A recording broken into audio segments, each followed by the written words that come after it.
Hi everyone, welcome back to my YouTube channel. In this video, I'm going to talk about Snowflake Dynamic SQL statement with examples. This is the sixth video as part of Snowflake Stored Procedure playlist. Snowflake supports for dynamic SQL statement. With that, Snowflake supports the generating and executing dynamic queries or SQL statements in stored procedure. Stored procedures can be used to dynamically construct SQL statements. Snowflake doesn't support dynamic SQL queries outside stored procedure. That means you cannot construct your dynamic SQL queries outside stored procedure.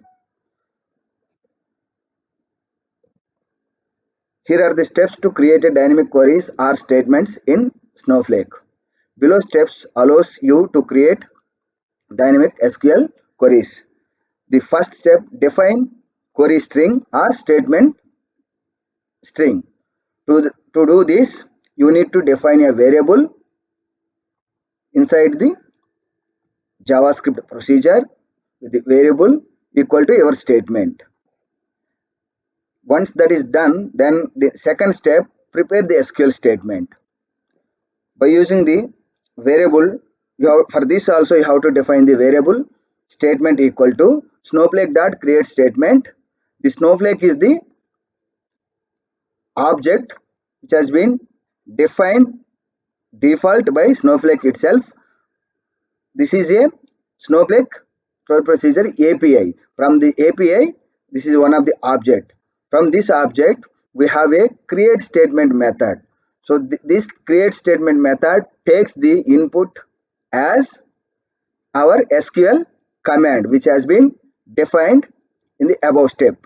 So this is the syntax. So this is the second step. And third step, execute SQL statement whatever you have prepared.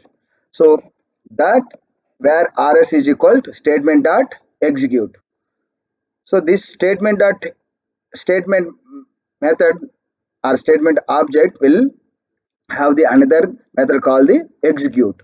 This execute method, once you execute with that this will returns result set as an object, okay, rs. So with that result set you can iterate the your data. Let's start demo. Here I am going to use the DemoDB database schema as the public, role is public. This role have the necessary privilege to create a procedure and execute. Okay, whatever we have discussed, the three steps, defining a query, prepare SQL statement, executing SQL statement. I am going to put all these steps together inside the procedure to create a dynamic SQL statement.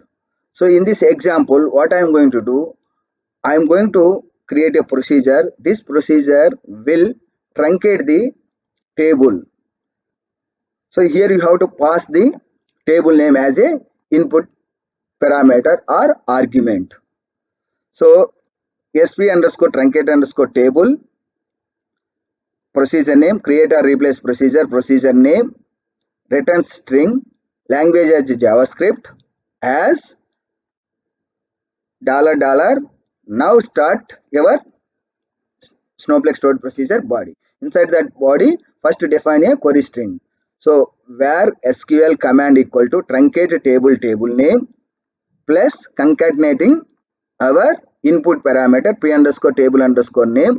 Please note that you always use the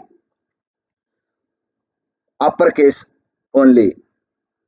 Whatever that parameter which you are using from the procedure, you have to mention in uppercase. After that, this is the first step.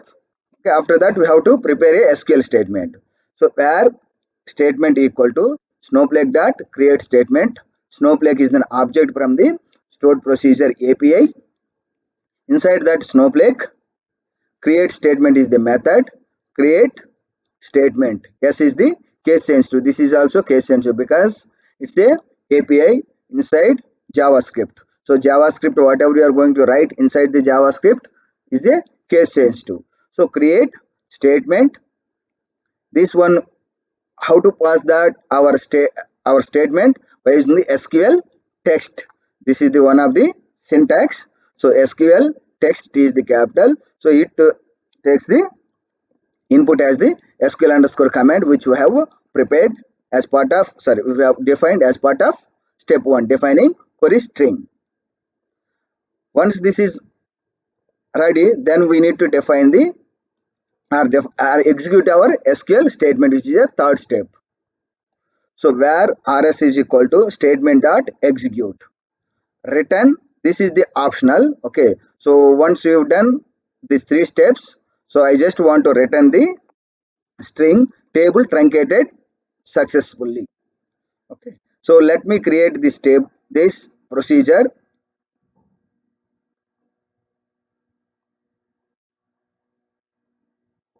Yeah, function sp underscore truncate underscore table successfully created.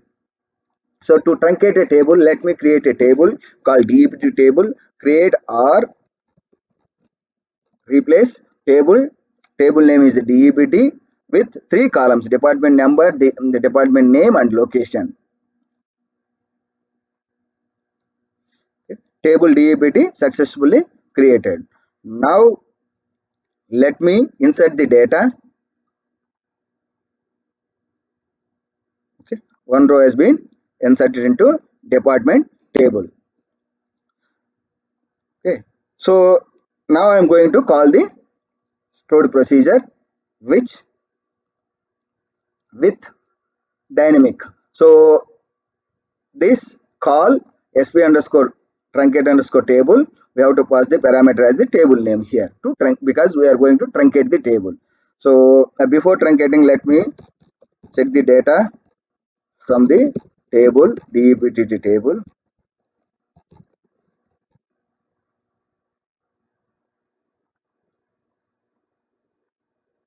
Okay, one row is there.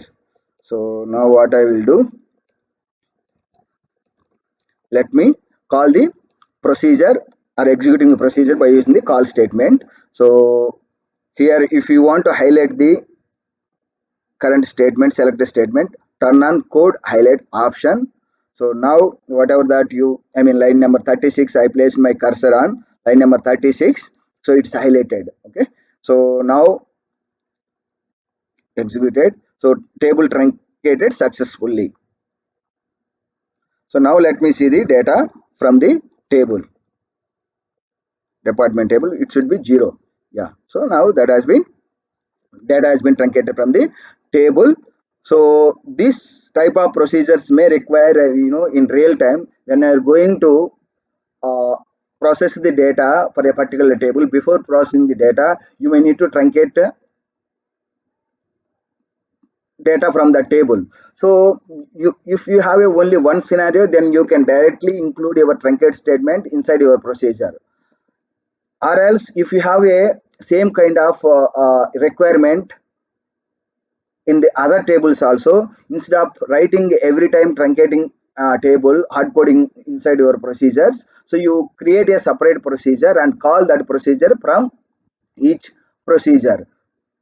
Okay, so that is the now how to call the procedure from another procedure. So this is the here I am going to show you the another example. Call proc from proc, here another proc, and because this may the number of input parameters could be different based on your requirement, but in this case we are going to call the truncate sp underscore truncate table procedure. That procedure need one input parameter. That's why I am keeping here also I am passing one parameter pre underscore table underscore name as the table name parameter, and defining here also same defining query string by using the dynamic SQL statement only. Here see where SQL command is equal to call sp truncate table. Inside the truncate table we have to pass the table name. This is the okay, after forming the string, how looks like this one call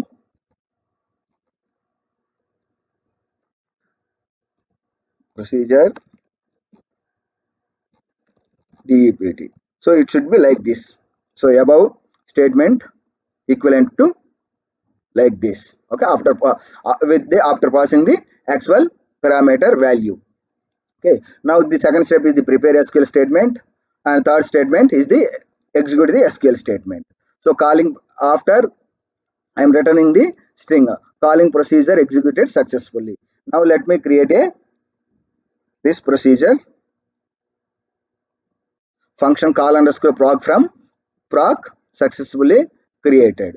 So now before calling that procedure, what I will let me insert the data into department table, so that now I am going to call the new procedure which just now created procedure call proc from proc. So here also I am passing the parameter DEPT. Okay, it's table name. So let me see calling procedure executed successfully. Here if you see now data after inserting data, now also empty. This is all about dynamic SQL statement in Snowflake stored procedure. In the next video, I am going to talk about the what is the binding, how to use the binding concept in Snowflake stored procedure. And if you have not subscribed to my channel, please subscribe and don't forget to click on bell icon for the notifications. Please share it and like it. Thank you once again for watching my video.